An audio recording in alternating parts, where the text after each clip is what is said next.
So the New York Jets rookie class is wrapping up their summer. And sure, we only have a few preseason reps and a bunch of training camp tweets to go off of, but what are our initial impressions of this rookie class? Now, starting with Arman Membu, I think the first thing that stands out to me with Membu is that there are two areas of his game that were projected to be have a longer learning curve at the NFL level that I think he's done well with right away. The ability to run block, number one. He had some really nice run block reps against the Giants, although he did get beat twice as a pass blocker in that game after a pretty much perfect performance against the Green Bay Packers. The speed of Thibodeau got him a couple of times, but man, him and AVT next to each other, there are a couple of plays where him and AVT move there was a they double teamed the defensive tackle on a handoff to Braylon Allen, and him and AVT moved this dude like 10 yards down the field. And we just haven't had that in this Jets offensive line in a long time. I know that he is a really good athlete and he was known as a more of a little bit of a finesse athletic player, but he does have a mean streak and a nastiness to him. And I'm really glad to see some early encouraging signs of the run blocking and also his awareness in picking up stunts and blitzes coming from different areas. You know, that was something when I watched him at Mizzou. It's like, yeah, one-on-one versus dude, he's fine, but there was a more reps than you'd like of him just blocking air, right? And then the quarterback's under duress because, you know, just the awareness things. I think already you haven't seen any of those. The past blocking reps that he's lost, he got beat by a dude who's been in the NFL for 5 years. It's going to happen, right? He's going to get beat by TJ Watt week one a couple of times. It's going to happen. But with players, especially a guy who I believe he was like 20 or just turned 21 on draft night, that to me shows number one, coachability in Membu. Early signs. I get it. We're just going off what we have. I think it's an encouraging sign. It's just my 2 cents. Early signs of coachability and the offensive line coach. Like, I mean, going from that to Keith Carter, even in last year's some preseason games, the offensive line just looked really bad. And so far this year, at least the running the ball, they're able to do that. And the Jets have allowed the third fewest pressure rate in the totality of the preseason from their offensive line. So we'll take it. Like, we'll take that, man. So Membu, I think you're going to see him demonstrate right away that he belongs in the league. There's going to be reps where his traits look dominant, and there's going to be reps where he looks like a rookie. But I like that those two things that were supposed weaknesses are two things that looks like he's been coached on and implemented the coaching right away is a good sign. Now, Mason Taylor, we really almost have nothing in terms of preseason. He was out there for like one drive or two drives rather, and caught one pass on one target, a little flip out into the flat. But again, it was only a couple of reps. The tight end blocking, I forget who to attribute this quote to, but a scouting guy said there's really two types of collegiate blockers. There's traffic cones and dudes who get in the way. We're not expecting Mason Taylor to come into the NFL. And again, he and Membu, both incredibly young draft age. We're not expecting him to come into the NFL and be George Kittle as a blocker. But you can't have him be a traffic cone. You want him to get in the way because he's going to be out there way too much. He's going to be a big part of the run game. The Jets' non-offensive lineman blockers were a big part of why the run game struggled last year. And Mason Taylor already getting in the way. Even on a couple of assignments where he had to chip and release, or he had to like double team and seal off an edge on an outside zone play. He did all that. There was no reps of him, the guy going completely by him, of him falling on the floor. None of that. I think we got two good ones with the first two picks. Now, that's just my 2 cents. I'm encouraged so far, and furthermore, with Mason Taylor, apparently in training camp, he is like the dude in the tight end room, and that's what you want to hear early on. Same thing with Smith, who we'll get to. You want to hear these guys are involved early on. You don't want to have to do the patience cope last year where we did with Corley, where like, well, we don't know, it's early. He's just blossoming into a butterfly. No, he was a top 65 pick. They immediately had no use for him. That's unacceptable. So you don't want to have to be doing the excuse routine already for high picks. And we're not having to do that. It seems like with the first 2 picks. Remember, Mason Taylor had to miss a week, and like the Jets' passing offense completely sputtered. So yeah, I think he's going to be a pretty important focal part of this offense. I think he is the quote unquote wide receiver 2 with the way this offense is going to go, and they're going to have the highest run to pass ratio in the NFL. And in an offense with Justin Fields, wide receiver 1, then tight end are going to be heavily targeted. So encourage with the first 2 guys. AZ Thomas, it's an injury, so we don't really have anything to go off of.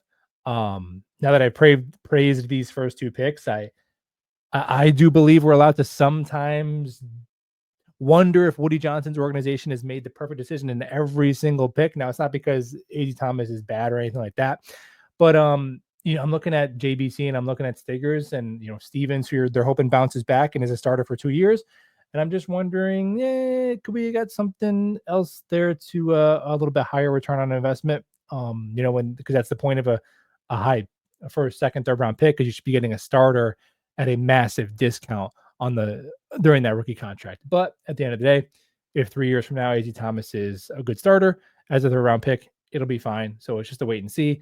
And who knows? Like maybe Stevens will get hurt and he'll be the primary backup corner, and we'll need him. So we really don't have anything to go off of with AZ Thomas because he has been injured.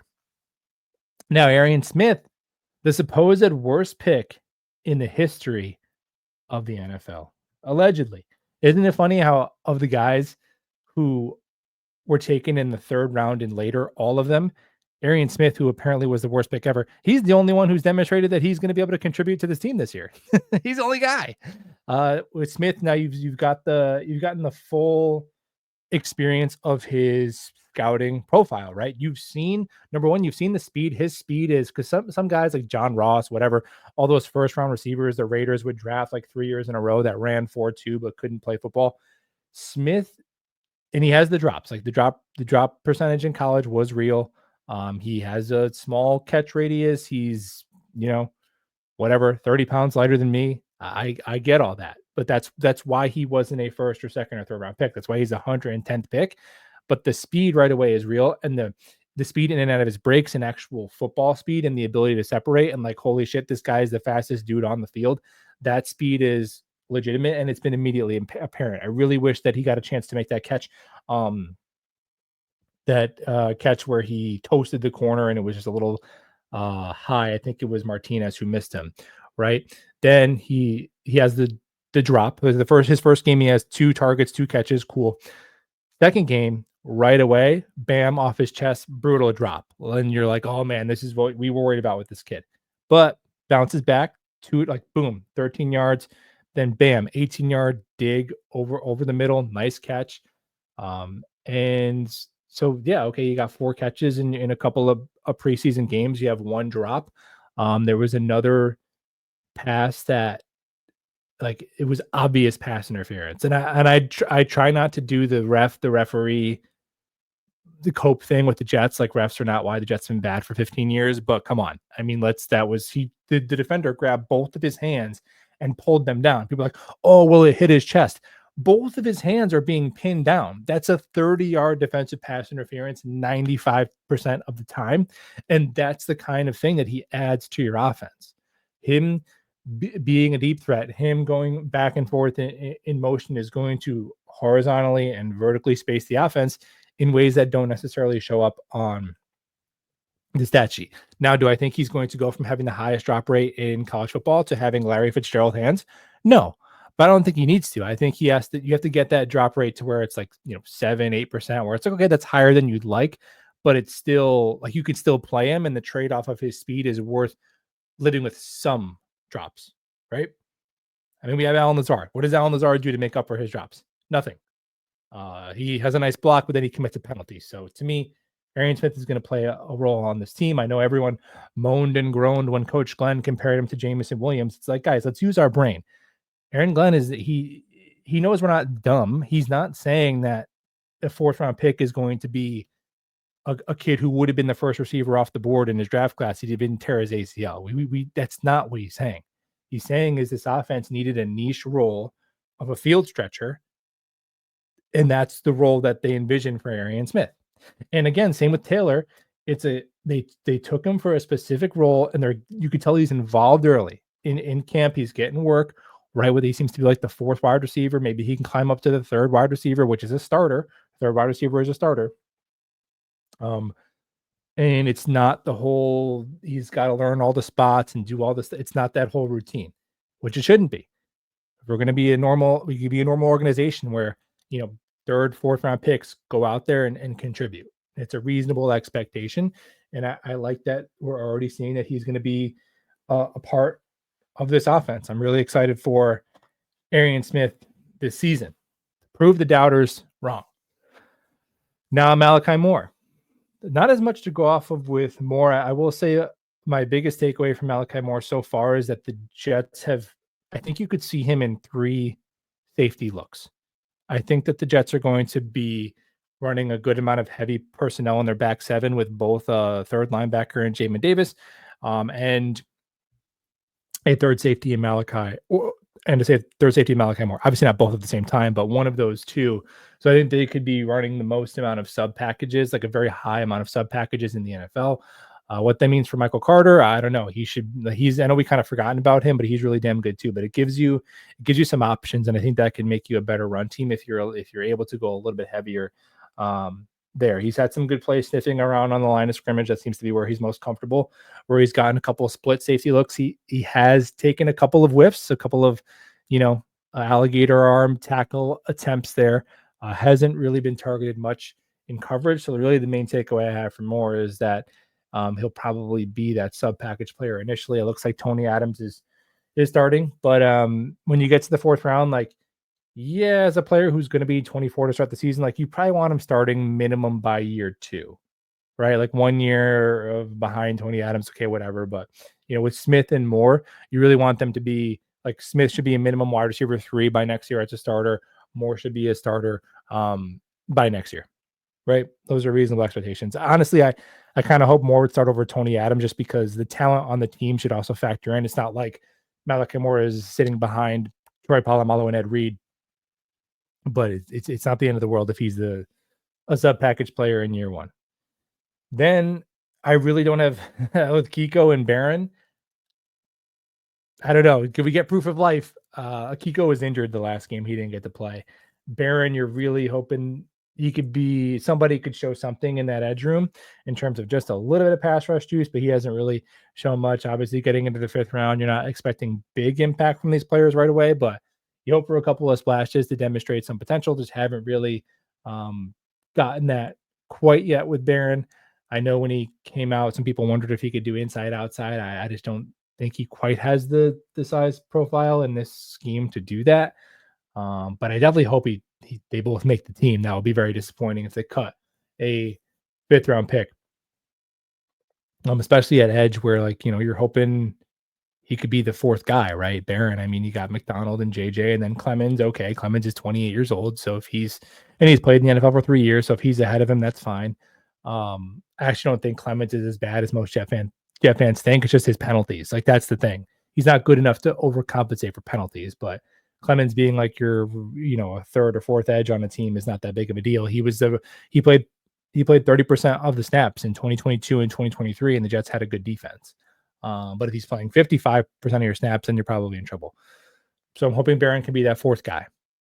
I think that's a reasonable expectation. And Kiko, can he be your 4th linebacker, I guess? And then in terms of the rookie class with the UDFAs, I think the 2 guys we got to mention are number 1, Austin McNamara, who looks like the Jets might have found a gem in a punter in McNamara. I don't know. Nick Folk and Austin McNamara they're probably 2 of the top 10 best players on this team. If you're taking positional value out of it, they probably are. I think they could have, in 2022 and 2023, the Jets had a very, very good kicker punter duo in Greg Z and Morstead, and I think they might have something similar here again. And then Pritchett will probably make the team as the 6th receiver / punt returner. So probably 2 UDFAs make the team. And Pritchett's, he's squirmy, right? He's squirmy. He's that standard small backup slot receiver, punt returner archetype that you see all around the league that you can get 7th round UDFA. And he figures to at least make the team and play that role. Maybe he could walk one off week 1 like Gibson. And we'll talk all soon.